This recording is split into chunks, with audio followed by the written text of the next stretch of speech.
সভাপতি মোতায়েন মিয়া, ওকে আবার চেয়ারম্যান মোতায়েন মিয়া নাম বলে, চেয়ারম্যান মোতায়েন মিয়া,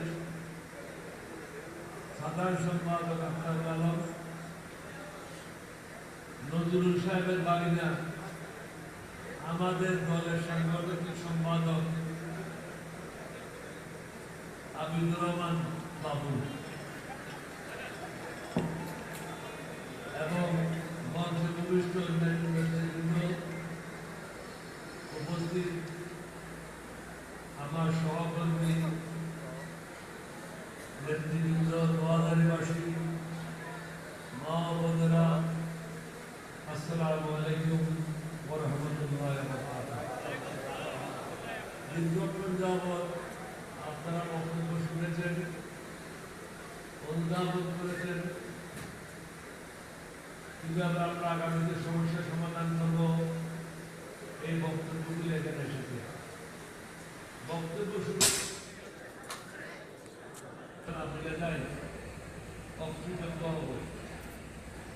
আমি যখন 1979 সালে প্রথম নির্বাচন করতে আসি, 2000-তে কোথায় মিটিং করবো একটা চিন্তায় পড়ে গেলাম।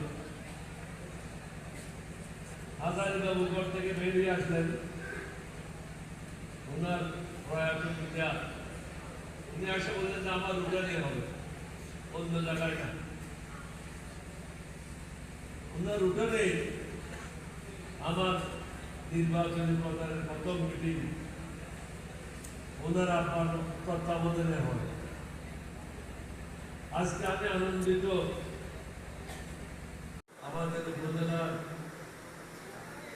সভাপতি মোতায়েন মিয়া, ওকে আবার চেয়ারম্যান মোতায়েন মিয়া নাম বলে, চেয়ারম্যান মোতায়েন মিয়া, সাধারণ সম্পাদক আখতার আলম, নজরুল সাহেবের বাগিনা আমাদের দলের সাংগঠনিক সম্পাদক আবিদুর রহমান বাবু এবং মঞ্চে উপবিষ্ট উপস্থিত আমার সহকর্মী নেতৃবৃন্দ, নোয়াখালীবাসী, মা বোনেরা, আসসালামু আলাইকুম ওয়া রাহমাতুল্লাহি ওয়া বারাকাতুহু। দীর্ঘক্ষণ যাবৎ আপনারা বক্তব্য শুনেছেন, অনুধাবন করেছেন কিভাবে আমরা আগামীতে সমস্যার